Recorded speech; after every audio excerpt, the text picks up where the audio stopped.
We're sitting today for specifically one matter to deal with, and it's the only item on the agenda for us today. It's the second reading of the Economic Substance Act 2018 in the name of the Minister of Finance.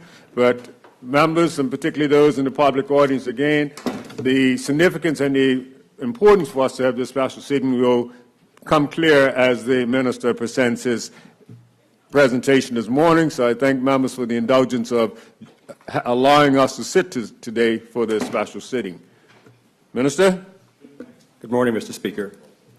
Mr. Speaker, under the provisions of Standing Order 48, I move to withdraw the bill entitled Economic Substance Act 2018 that was tabled 7th December 2018.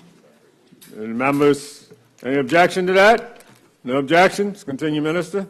Mr. Speaker, I move that Standing Order 14 be suspended to enable me to introduce a first reading of the bill, which has been revised. Any objections? No objections. Continue, Minister. Speaker, I am introducing and reading the first time by its title a bill entitled the Economic Substance Act 2018. Any objections? None. Continue, Minister. Mr. Speaker, I move that Standing Order 29-1 be suspended to enable the House to proceed with the second reading of the bill entitled the Economic Substance Act 2018. Continue, Minister. Mr. Speaker, I rise today to address honourable members on perhaps the most important bill to Bermuda's international business sector and to Bermuda's economy that this House has had to consider in recent history. Mr. Speaker, we are a small jurisdiction, too small to export agricultural products, textiles, cars, boats, or just about anything honourable members can think of that would generate sufficient income to run our economy, except for the qualities of our people. There have been explorations in offshore fisheries and seabed mining of international fisheries quotas in the North Atlantic, and the March 11, 2014 Hamilton Declaration on Collaboration for the Conservation of the Sargasso Sea, otherwise known as the Hamilton Declaration for Collaboration in High Seas Conservation, signed by the then government, are hurdles to overcome. Therefore, Bermuda's potential to exploit our only abundant natural resource, the high seas, to create an export industry to the level sufficient to sustain our economy is not a realistic aspiration in the short run. Mr. Speaker, it is our people's renowned hospitality to service our tourists and our people's intellect and professionalism to service our international business clients that enables Bermuda as a country to survive. Mr. Speaker, some parts of the world are envious of Bermuda's success and have now openly attacked the core of our economy, our strongest economic leg, our international business industry. Mr. Speaker, I speak of the European Union, who are fueled by, or use the term egged on by, non-governmental organizations that believe that if you do not have an income tax regime, then something must be wrong with you. That if your tax regime is consumption-based instead of an income-based, then you must be the cause of diverting other countries' tax revenue away from potential use to assist to feed some developing countries and care for refugees, migrants, war victims, etc. Mr. Speaker, such NGOs have clearly won this round, for they have convinced policymakers in the European Union to attack all low or no income tax jurisdictions, including Bermuda.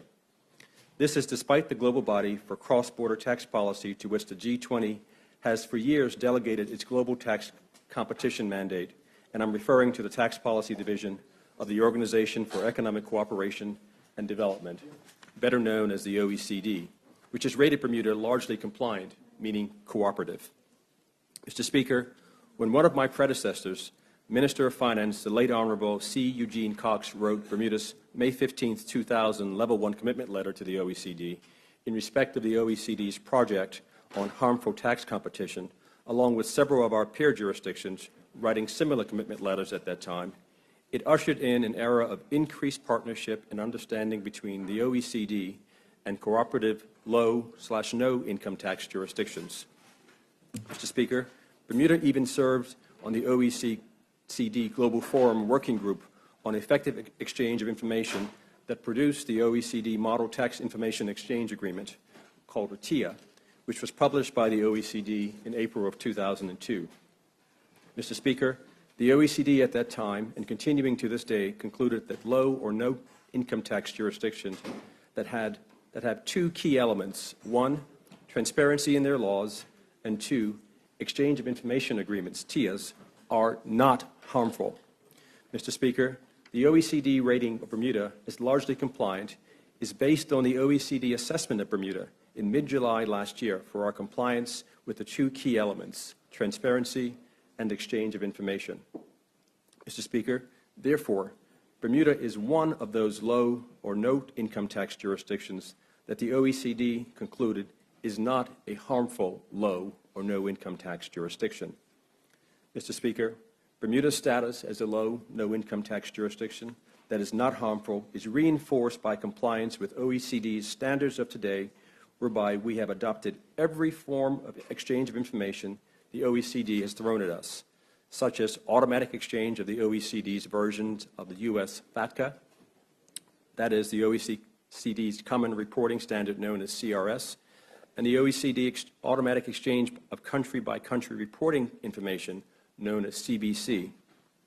Mr. Speaker, additionally, Bermuda was among the early adopter countries of these automatic exchange of information regimes. I might add that some EU member states were not early adopters of the automatic exchange of information regimes. Mr. Speaker, as mentioned earlier, the European Union, influenced by some of civil society, broke rank with the long-standing OECD standard for low or no income tax jurisdictions and independently concluded that irrespective of a low, no income tax jurisdiction having transparency and exchange of information protocols, it places it in nevertheless a harmful tax jurisdiction, or in European terminology, a non-cooperative jurisdiction, unless it submits to the EU's economic substance requirements, the subject of the bill being debated today. Mr. Speaker, as is the case when one is confronted with a bigger and stronger opponent, a bully on the school playground, you run and tell the teacher, a responsible adult, and you seek assistance from peers of the bigger and stronger opponent. Mr. Speaker, unfortunately, it has been the case that there is to date no intervention by the bigger and stronger countries to cause the EU to quickly reverse its demands on low, no income tax jurisdictions. I point out that the EU body at the top of this drive to threaten blacklisting is the EU Economic and Financial Affairs Council, configured commonly known as ECOFIN, the members of which are the finance ministers of the 28 member states. Mr. Speaker, ECOFIN's resolutions on tax matters must be unanimous, meaning all 28 member states of the European Union voted yes to the EU blacklist regime and its economic substance criteria for low, no income tax jurisdictions. Mr. Speaker, while none of the bigger and stronger countries have been able to influence the EU, the OECD, under the direction of the OECD Secretary General with whom the Premier has met, has managed to intervene. Mr. Speaker, the OECD head of tax recently, in late November, informed several leaders of several low, no income tax jurisdictions, including in a bilateral phone call with our Premier, that the OECD will eventually replace the EU economic substance regime with an OECD substance regime for low, no tax income tax jurisdictions. But this eventuality that has been discussed between the EU and the OECD is still a work in progress, and therefore will not immediately and will likely occur long after the EU blacklisting time limit of February or March of 2019. Mr. Speaker, therefore, all low, no income tax jurisdictions must comply with the EU's blacklist regime in order to avoid being blacklisted by the EU. Mr. Speaker, yes, one of the peers of the bigger and stronger opponents, the G20, mandated global standard making mandated global standard-making body for international tax cooperation, the OECD, has come to the rescue with an economic substance regime for low or no income tax jurisdictions to be administered by the OECD's Forum on Harmful Tax Purposes, commonly known as the FHTP. But as I stated earlier, the cavalry is not due to arrive until long after the EU's February-March 2019 blacklisting date. Mr. Speaker, said plainly, what the media and NGOs refer to as offshore financial service centers are perceived by many in Europe as at the man-in-the-street level and at the political level as an anti-social element. Mr. Speaker, it is our duty to continue to fight those misconceptions and prove them to be incorrect. The difficulty of this fight is that incidents like the Panama Papers indicate that some offshore financial centers and/or some practitioners therein are not up to the standards of others. Mr. Speaker, Bermuda can and has demonstrated that we are a leading blue-chip compliant offshore financial center. However, the level playing field concept with global regulatory bodies applied to their initiatives means that Bermuda, at the top of the international cooperation, is often placed in the same bucket as others that are not. Mr. Speaker, we see opportunity arising from the EU substance regime, whereby it will force those jurisdictions at or near the bottom in terms of compliance with international standards to raise their game up to the international standard. We also appreciate some overseas companies may view Bermuda as a domicile of choice if companies find themselves in the position of having no choice in establishing a physical presence or economic substance in the jurisdiction where they are registered and thus may seek Bermuda as a domicile of registration. Mr. Speaker, to the intellectually honest observer, the OECD Base Erosion and Profit Shifting, otherwise known as BEPS, initiative is proof in and of itself that we, the low or no income tax jurisdictions, are not the source of the so-called problem behind the large countries' loss of portions of their income tax revenue. Mr. Speaker, the OECD BEPS initiative has identified and targeted the abusive use of the World Network of Large Income Tax Countries Double Taxation Agreements, better known as DTAs, as the leading culprit of aggressive tax avoidance when DTAs are abusively coordinated with the large income tax countries' manipulation of their domestic income tax laws. Mr. Speaker, in recent years we have read press reports about the EU's investigation of what it termed illegal state aid, and in some cases forcing some of their own EU member states to retroactively apply back taxes on some of the giant multinational enterprises, while at the same time the OECD BEPS has pressured the revising of all of the world's DTAs via an OECD multilateral protocol document, commonly known as the OECD's multilateral instrument. Mr. Speaker, it may be a case of, because the large countries have felt pain through the OECD's implementation of BEPS, Anti-Tax Avoidance Initiative, there may be a perception among them that low, no-income tax jurisdictions must somehow be made to feel or share the same pain.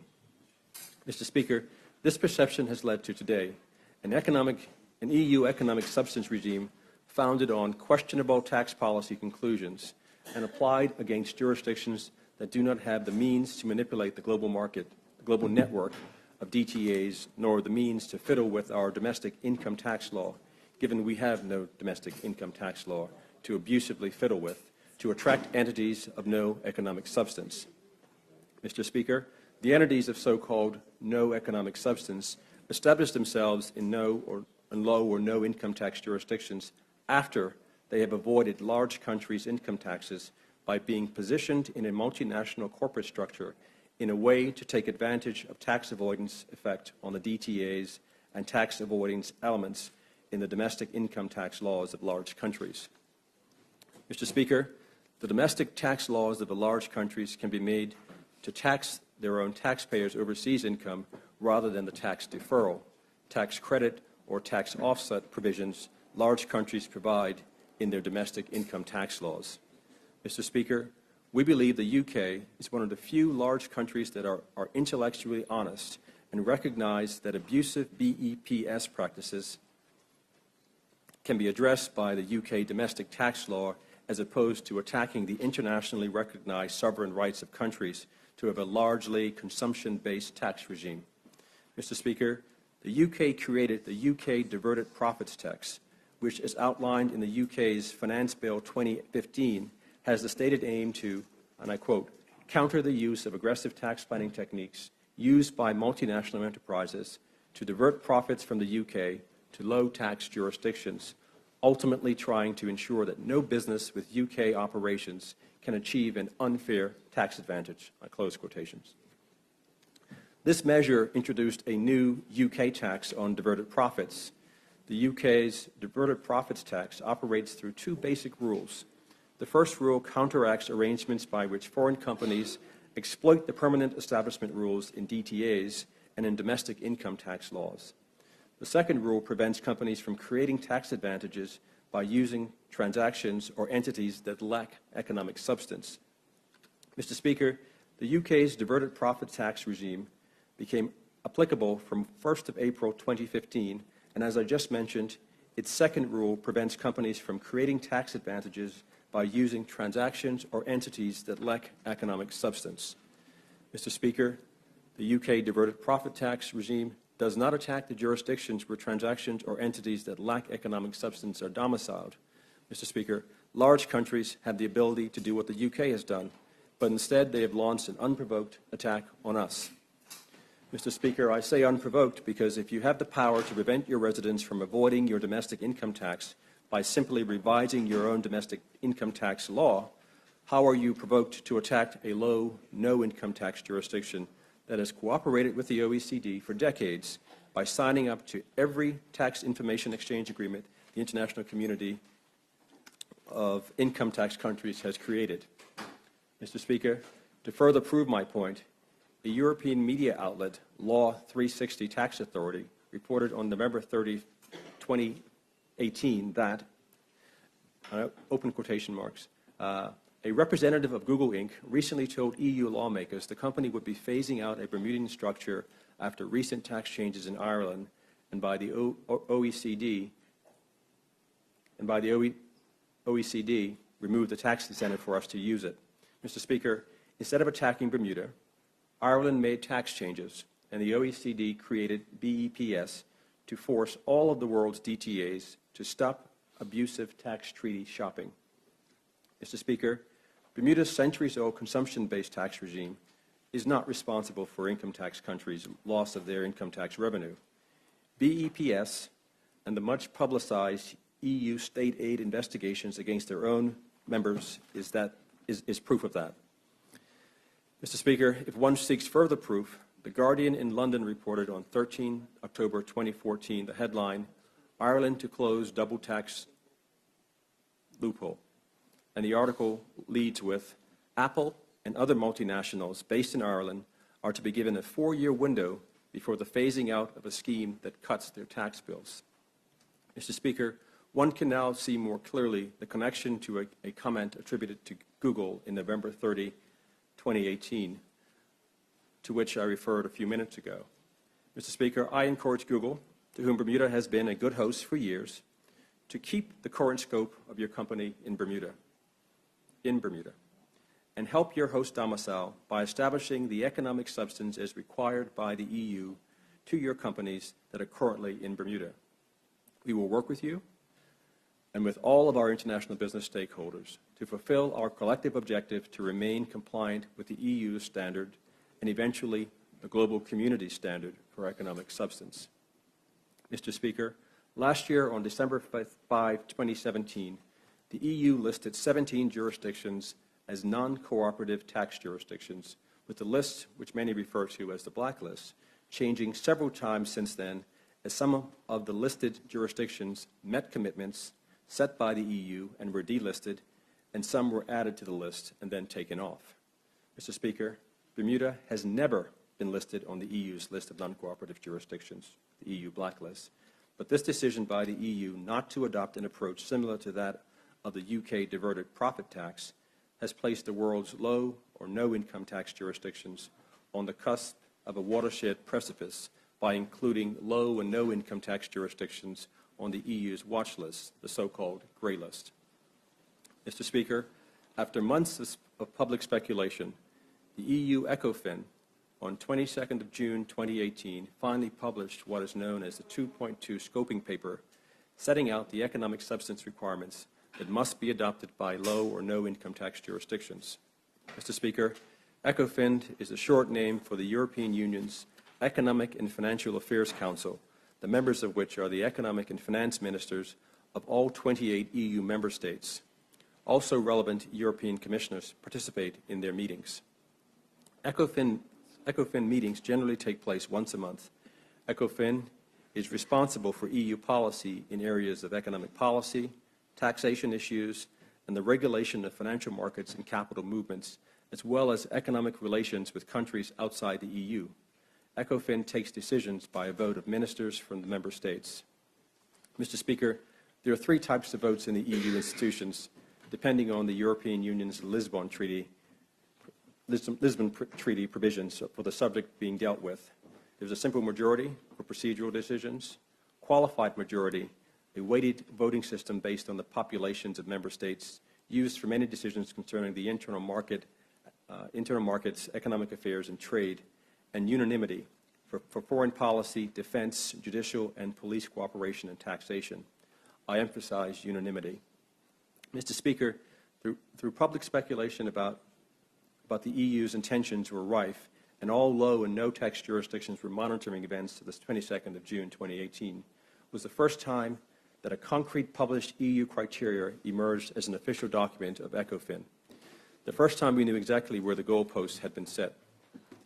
Mr. Speaker, Bermuda government's technical officers have been in constant dialogue with the Code of Conduct Group and its partner EU body, the European Commission, even before the 22nd of June of this year. Several further meetings have taken place post-June 22nd to endeavor to ensure Bermuda's legislation meets the requirements of the 2.2 scoping paper.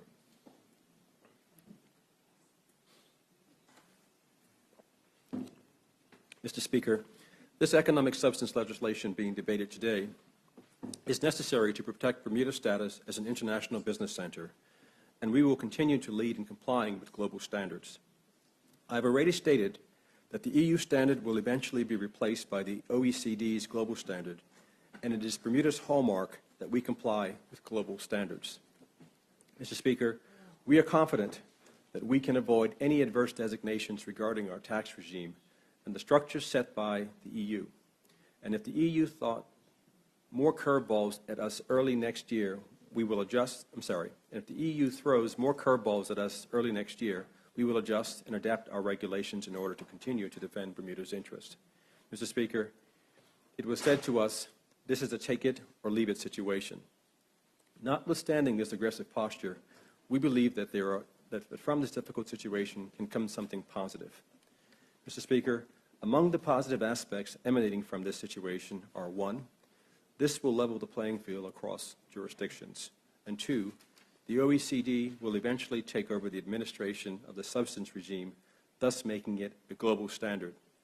While the origins and pathways of this substance regime towards achieving the status of a global regime could have, in our view, been handled a bit better, Bermuda has always embraced global or international standards, and we will seek opportunity from this by continuing to market Bermuda's attributes as a blue-chip international financial center. Mr. Speaker, having in these opening comments spoken for and to our people, Mr. and Mrs. Bermuda, who will be impacted by this legislation, and our valued international business community, I trust my comments were not too long, but I felt that a bill of such significance requires nothing less. Thank you, Minister. Does any other member wish to speak? We recognize the honourable member. Speaker, sorry. Member, would you yield to allow the minister just a closing point? Mr. Speaker, apologies. I took a pause a little bit too long. I've still got 3 more pages to go.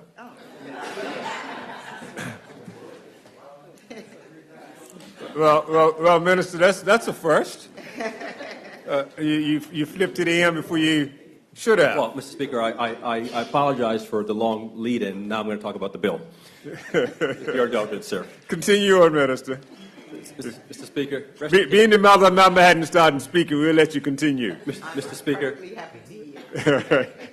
And I thank the member for her cooperation throughout this saga. Mr. Speaker, this bill will impact Bermuda's business community and, by extension, Mr. and Mrs. Bermuda in several ways. By imposing an obligation on an entity, domestic or international, involved in relevant activities as defined in the bill to maintain an economic substance in Bermuda, and in that regard comply with economic substance requirements set forth in the bill. Though the substance obligations will apply as well to local or domestic entities, the obligations will apply only to the extent that a local entity is one that engages in a relevant activity. Establishing requirements to file information to the registrar of companies by way of a substance declaration form and any other appropriate forms developed by the ROC. Providing for the tax treaty competent authority for Bermuda under the International Cooperation Tax Information Exchange Agreement Act of 2005 to exchange required information with EU member states, provided there is an agreement with the relevant EU member state in place under the said 2005 Act, requiring regulations to be made that will provide more detail on the substance regime and whereby such regulations will be subject to the negative resolution procedure to enable the minister to move quickly to address any required details to ensure continued compliance with the EU standard even when the legislature is not in session, by applying certain provisions of the Registrar of Companies Compliance Measures Act of 2017, which prescribe criminal penalties for breach of confidentiality and specifies limited circumstances where the disclosure of information is permitted, by providing for the issuance of guidance in such manner as the Registrar of Companies thinks fit, by providing for offenses and penalty provisions set forth in the Registrar of Companies Compliance Measures Act 2017 in respect of the sanctions which will be applied where an entity is determined to have failed to comply with the economic substance requirements and subject to the required prerequisites, and ultimately to apply to the court to prevent the entity from continuing to carry on business and ultimately result in the exercise of power to strike off the entity, by providing for transitional matters that apply a 6-month transitional period for existing entities, but the substance regime will immediately apply to new entities registered after this Act comes into operation on January 1, 2019. Mr. Speaker, in-scope business activities referred to in the bill as relevant activities for the purposes of this new regime include banking, insurance, fund management, financing, leasing, headquarters, shipping intellectual properties, holding companies, and distribution and service centers. Mr. Speaker, with respect to certain regulated industries where the applicable regulatory framework already includes heavy substance requirements in Bermuda, such as banking and insurance, such entities that comply with these existing regulatory requirements will be deemed to have sufficient to evidence of compliance with the new economic substance regime. However, this sufficiency will not include the fund sector, and I will go into detail on this in the committee phase. Mr. Speaker, the economic substance requirements will apply to new companies from 1 January 2019 and existing companies from 1 July 2019. Mr. Speaker, thank you. I'm now done.